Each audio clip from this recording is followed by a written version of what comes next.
ಇಂದು ಮತ್ತೆ ಮಗ ಏನನ್ನೂ ತಿನ್ನದೆ ಮನೆಯಿಂದ ಹೊರಡುತ್ತಿದ್ದನು. ಆಗ ಅಮ್ಮ ಮಗನಿಗೆ ಹೇಳಿದಳು, ಮಗ ಸ್ವಲ್ಪ ತಿಂಡಿ ತಿನ್ನು, 2 ದಿನದಿಂದ ನೀನು ಏನನ್ನೂ ತಿಂದಿಲ್ಲ ಎಂದಾಗ ಮಗ, ನೋಡು ಅಮ್ಮ, ಸೆಕೆಂಡ್ ಇಯರ್ ಬೋರ್ಡ್ ಎಕ್ಸಾಮ್ ನಂತರ ನಾನು ಅಪ್ಪನಿಗೆ ಸೆಕೆಂಡ್ ಹ್ಯಾಂಡ್ ಬೈಕ್ ಬೇಕು ಎಂದು ಹೇಳಿದ್ದೆ. ಅಪ್ಪ ಕೂಡ ಒಪ್ಪಿ ಖಂಡಿತ ಕೊಡಿಸುತ್ತೇನೆ ಎಂದು ಹೇಳಿದರು. ಇವತ್ತು ನನ್ನ ಕೊನೆಯ ಪೇಪರ್. ಎಕ್ಸಾಮ್ ಬರೆದು ಹೊರಗೆ ಬಂದ ತಕ್ಷಣ ಅಕ್ಕನಿಗೆ ಹೊರಗೆ ನಿಲ್ಲಲು ಹೇಳು, ನಾನು ನನ್ನ ಫ್ರೆಂಡ್ನ ಬೈಕನ್ನು ತೆಗೆದುಕೊಳ್ಳಬೇಕು ಎಂದುಕೊಂಡಿದ್ದೇನೆ. ನೋಡು, ಮತ್ತೆ ಒಂದು ವೇಳೆ ಅಕ್ಕನು ಹಣವನ್ನು ತೆಗೆದುಕೊಂಡು ಬರದಿದ್ದರೆ ನಾನು ಮನೆಗೆ ಬರುವುದಿಲ್ಲ. ಬಡವರ ಮನೆಯಲ್ಲಿ ಕೃಷ್ಣನ ಹಠಮಾರಿತನ ಮತ್ತು ತಾಯಿ ಅಸಹಾಯಕತೆಯು ಮುಖಾಮುಖಿಯಾಗುತ್ತಿವೆ. ಆಗ ಅವರ ಅಮ್ಮ ಹೇಳಿದಳು, ಮಗನೇ, ನಿನ್ನ ತಂದೆ ನಿನಗೆ ಬೈಕ್ ಕೊಡಿಸಲು ಹೊರಟಿದ್ದರು, ಆದರೆ ಕಳೆದ ತಿಂಗಳು ಅಪಘಾತವಾಯಿತು. ಅವನಮ್ಮ ತನ್ನ ಮಾತನ್ನು ಪೂರ್ಣಗೊಳಿಸುವ ಮೊದಲೇ ಕೃಷ್ಣ ಹೇಳಿದನು, ಅದೆಲ್ಲ ನನಗೆ ಗೊತ್ತಿಲ್ಲ, ನನಗೆ ಬೈಕ್ ಬೇಕೇ ಬೇಕು.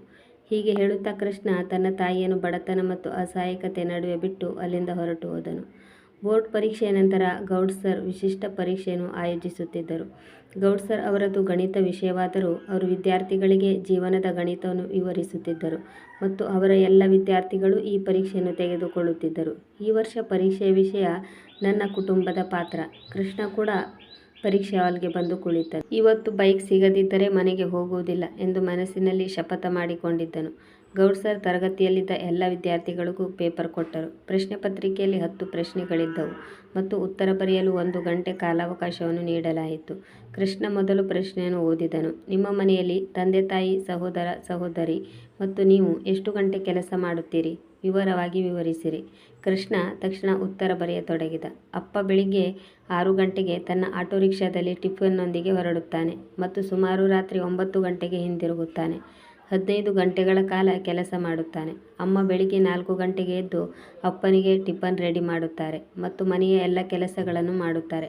ಮಧ್ಯಾಹ್ನ ಹೊಲಿಗೆ ಕೆಲಸ ಮಾಡುತ್ತಾರೆ ಮತ್ತು ಸುಮಾರು 16 ಗಂಟೆಗಳ ಕಾಲ ಅವರು ಕೆಲಸವನ್ನು ಮಾಡುತ್ತಾರೆ. ನನ್ನಕ್ಕ ಬೆಳಿಗ್ಗೆ ಕಾಲೇಜಿಗೆ ಹೋಗುತ್ತಾಳೆ ಮತ್ತು ಸಂಜೆ 4 ಗಂಟೆಯಿಂದ 8 ಗಂಟೆಯವರೆಗೆ ಕೆಲಸಕ್ಕೆ ಹೋಗುತ್ತಾಳೆ ಮತ್ತು ರಾತ್ರಿ ವೇಳೆ ಅಮ್ಮನಿಗೆ ಕೆಲಸದಲ್ಲಿ ಸಹಾಯ ಮಾಡುತ್ತಾಳೆ. 12 ರಿಂದ 13 ಗಂಟೆಗಳ ಕಾಲ ಕೆಲಸದಲ್ಲಿ ಇರುತ್ತಾಳೆ. ನಾನು ಬೆಳಿಗ್ಗೆ 6 ಗಂಟೆಗೆ ಏಳುತ್ತೇನೆ ಮತ್ತು ಬೆಳಿಗ್ಗೆ ಕಾಲೇಜಿಗೆ ಹೋಗುತ್ತೇನೆ. ಮಧ್ಯಾಹ್ನ ಕಾಲೇಜ್ ಬಿಟ್ಟ ನಂತರ ಊಟ ಮಾಡಿ ಮಲಗಿಕೊಳ್ಳುತ್ತೇನೆ ಮತ್ತು ಸಂಜೆ ಸ್ನೇಹಿತರೊಂದಿಗೆ ಹೋಗುತ್ತೇನೆ. ಸುಮಾರು 11 ಗಂಟೆಯವರೆಗೂ ಓದುತ್ತೇನೆ. ಸುಮಾರು 10 ಗಂಟೆಗಳ ಕಾಲ ಕೆಲಸ ಮಾಡುತ್ತೇನೆ. ಮೊದಲ ಪ್ರಶ್ನೆಗೆ ಉತ್ತರಿಸಿದ ಕೃಷ್ಣ 2ನೇ ಪ್ರಶ್ನೆಯನ್ನು ಓದಿದನು. 2ನೇ ಪ್ರಶ್ನೆ, ನಿಮ್ಮ ಮನೆಯ ಮಾಸಿಕ ಆದಾಯ ಎಷ್ಟು? ಮೋಹನ್ ಬರೆಯತೊಡಗಿದನು. ಅಪ್ಪನ ಆದಾಯ ಸುಮಾರು 10,000 ರು. ಅಮ್ಮ ಮತ್ತು ಅಕ್ಕ ಸುಮಾರು 5,000ವನ್ನು ಹೊಂದಿಸುತ್ತಾರೆ. ಒಟ್ಟು ಆದಾಯ 15,000. ಪ್ರಶ್ನೆ 3 ಹೀಗಿತ್ತು. ಮೊಬೈಲ್ ರೀಚಾರ್ಜ್ ಯೋಜನೆ, ಟಿವಿಯಲ್ಲಿ ಬರುವ ನಿಮ್ಮ ನೆಚ್ಚಿನ 3 ಧಾರಾವಾಹಿಗಳ ಹೆಸರು, ಸಿಟಿಯಲ್ಲಿರುವ ಚಿತ್ರಮಂದಿರದ ವಿಳಾಸ ಮತ್ತು ಪ್ರಸ್ತುತ ಅಲ್ಲಿ ಓಡುತ್ತಿರುವ ಚಲನಚಿತ್ರದ ಹೆಸರು.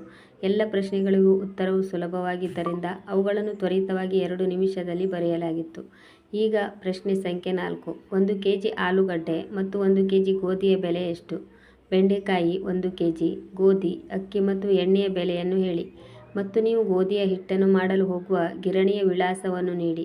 ಈ ಪ್ರಶ್ನೆಗೆ ಕೃಷ್ಣನ ಬಳಿ ಉತ್ತರವಿರಲಿಲ್ಲ. ತನಗೆ ನಮ್ಮ ದೈನಂದಿನ ಅಗತ್ಯಗಳ ವಿಷಯಗಳ ಬಗ್ಗೆ ಸ್ವಲ್ಪವೂ ಜ್ಞಾನವಿಲ್ಲ ಎಂದು ಅವನು ಅರ್ಥ ಮಾಡಿಕೊಂಡನು. ಅಮ್ಮನು ಏನಾದರೂ ಕೆಲಸ ಮಾಡಲು ಹೇಳಿದಾಗಲೆಲ್ಲ ತಾನು ನಿರಾಕರಿಸುತ್ತಿದ್ದೆ. ನಿಷ್ಪ್ರಯೋಜಕ ವಸ್ತುಗಳು, ಮೊಬೈಲ್ ರೀಚಾರ್ಜ್, ಸಿನಿಮಾಗಳ ಜ್ಞಾನವು ಅಗತ್ಯವಿಲ್ಲ ಎಂದು ಅವನು ಅರ್ಥ ಮಾಡಿಕೊಂಡನು. ನಮ್ಮ ಮನೆ ಕೆಲಸವನ್ನು ಅರ್ಥ ಮಾಡಿಕೊಳ್ಳುವುದು ಸಹ ಬಹಳ ಮುಖ್ಯ ಎಂದುಕೊಂಡನು. ಪ್ರಶ್ನೆ 5. ನಿಮ್ಮ ಮನೆಯಲ್ಲಿ ಆಹಾರದ ಬಗ್ಗೆ ನೀವು ಎಂದಾದರೂ ಜಗಳವಾಡುತ್ತೀರಾ ಅಥವಾ ಕೋಪಗೊಳ್ಳುತ್ತೀರಾ? ಕೃಷ್ಣ ಯೋಚಿಸಿ ಉತ್ತರ ಬರೆದನು. ಹೌದು, ನನಗೆ ಆಲೂಗಡ್ಡೆ ಬಿಟ್ಟರೆ ಬೇರೆ ಯಾವ ತರಕಾರಿಯೂ ಇಷ್ಟವಿಲ್ಲ. ಅಮ್ಮ ಮನೆಯಲ್ಲಿ ಬೇರೆ ತರಕಾರಿಯನ್ನು ಬೇಯಿಸಿದರೆ ನಾನು ಜಗಳ ಮಾಡುತ್ತೇನೆ ಮತ್ತು ಎಷ್ಟೋ ಸಲ ಊಟ ಮಾಡದೆ ಏಳುತ್ತಿದ್ದೆ. ಇದನ್ನು ಬರೆದ ಕೂಡಲೇ ಕೃಷ್ಣನಿಗೆ ಆಲೂಗಡ್ಡೆ ಕರಿಯಿಂದ ಅಮ್ಮನು ಗ್ಯಾಸ್ ಪ್ರಾಬ್ಲಮ್ನಿಂದ ಬಳಲಿದ್ದು ನೆನಪಿಗೆ ಬಂತು. ಹೊಟ್ಟೆ ನೋವು ಬರುತ್ತದೆ ಎಂದು ಅಮ್ಮ ತನ್ನ ಪಲ್ಯಗೆ 1 ಚಮಚ ಓಂಕಾಳು ಸೇರಿಸಿ ತಿನ್ನುತ್ತಿದ್ದಳು.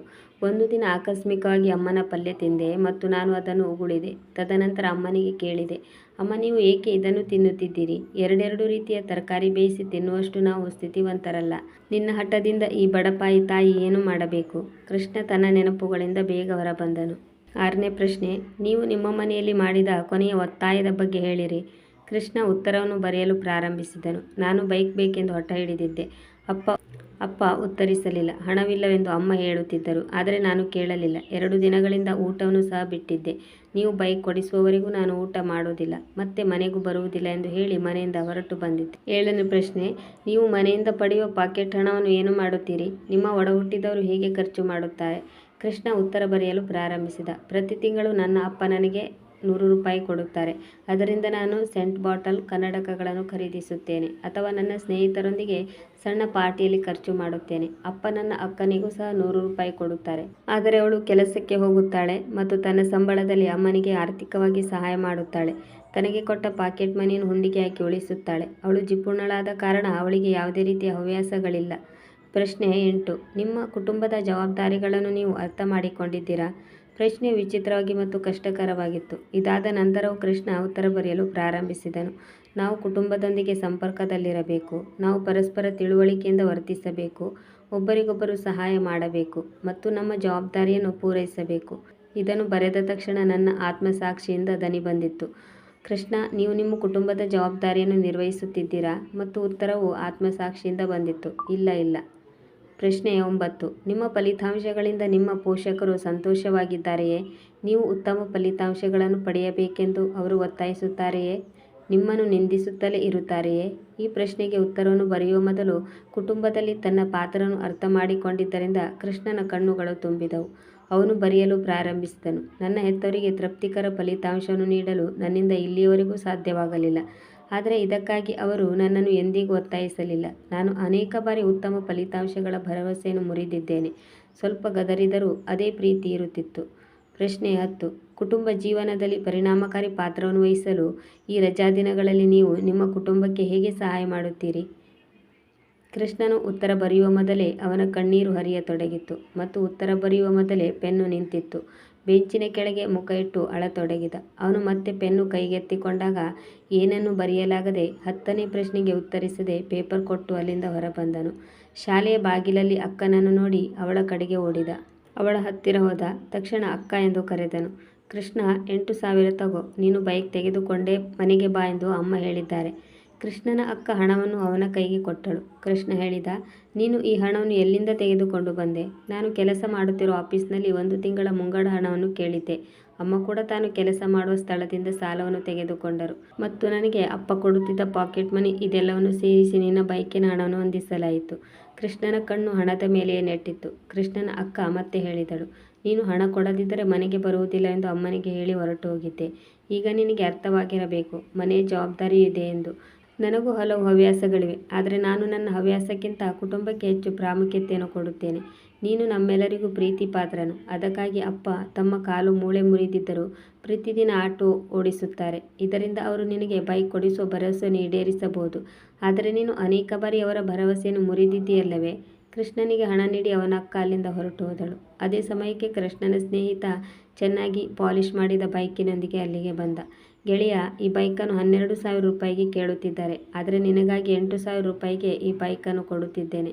ಕೃಷ್ಣ ಬೈಕನ್ನೇ ದಿಟ್ಟಿಸಿ ನೋಡುತ್ತಿದ್ದ ಮತ್ತು ಸ್ವಲ್ಪ ಸಮಯದ ನಂತರ ಅವನು ಹೇಳಿದನು, ಗೆಳೆಯ, ನಿನ್ನ ಬೈಕನ್ನು 12,000ಕ್ಕೆ ಕೇಳಿದ ಆ ವ್ಯಕ್ತಿಗೆ ಕೊಡು. ನನಗೆ ಹಣ ಹೊಂದಿಸಲು ಸಾಧ್ಯವಾಗಲಿಲ್ಲ ಮತ್ತು ಅದನ್ನು ಹೊಂದಿಸುವ ಸಾಧ್ಯತೆಯೂ ಇಲ್ಲ. ಕೃಷ್ಣನು ನೇರವಾಗಿ ಗೌಡ್ ಅವರ ಕ್ಯಾಬಿನಿಗೆ ಹೋದನು. ಗೌಡ್ ಕೃಷ್ಣನ ಕಡೆಗೆ ನೋಡಿ ಹೇಳಿದರು, ಹೇ ಕೃಷ್ಣ, ಎಕ್ಸಾಮ್ ಹೇಗೆ ಮಾಡಿದೆ? ಪತ್ರಿಕೆಯನ್ನು ಹೇಗೆ ಬರೆದೆ? ಕೃಷ್ಣ ಹೇಳಿದನು, ಸರ್, ಇದು ಕೇವಲ ಕಾಗದವಾಗಿರಲಿಲ್ಲ, ನನ್ನ ಜೀವನದ ಮಾರ್ಗಸೂಚಿಯಾಗಿತ್ತು. ನಾನು ಕೊನೆಯ ಪ್ರಶ್ನೆಗೆ ಉತ್ತರ ಬರೆಯಲಿಲ್ಲ, ಆದರೆ ನಾನು ಈ ಉತ್ತರವನ್ನು ಬರೆದು ನನ್ನ ಜೀವನದ ಜವಾಬ್ದಾರಿಯನ್ನು ಪೂರೈಸುತ್ತೇನೆ. ಮತ್ತು ಅವನು ಗೌಡ್ ಪಾದಗಳನ್ನು ಮುಟ್ಟಿ ಆಶೀರ್ವಾದ ತೆಗೆದುಕೊಂಡು ಮನೆಗೆ ಹೊರಟನು.